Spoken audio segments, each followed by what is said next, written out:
¿Dónde está? ¿Dónde está qué? ¡Mi hijo! ¿Tu hijo? ¿Todavía tienes conciencia de reclamarlo? Ya nada siento por tu cariño, aquel amor grande pronto se extingue. Ya nada siento por tu cariño, aquel amor grande pronto se extingue.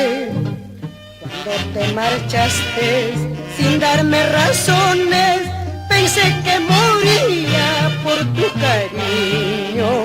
En mis noches tristes clamaba al cielo que vuelvas conmigo, amado mío. Cuando te quise, aún lo recuerdo, eras mi cariño, eras mi vida. Cuando te quise, aún lo recuerdo, eras mi ensueño, eras mi vida. Tan ciega estaba, no quise escuchar los sabios consejos de una madre.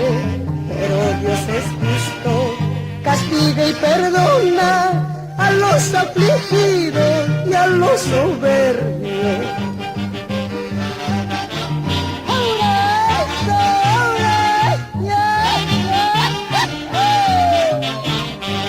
Para los padres que no tienen conciencia, que sin alma dejan los hijos.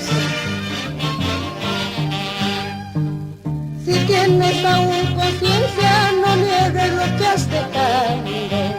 Que creces sin tu presencia, paso no con mi cariño.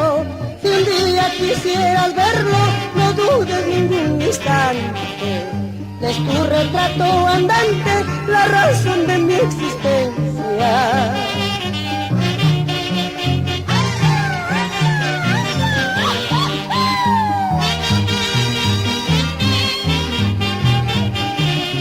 Vamos, Juvenal, todavía te queda algo.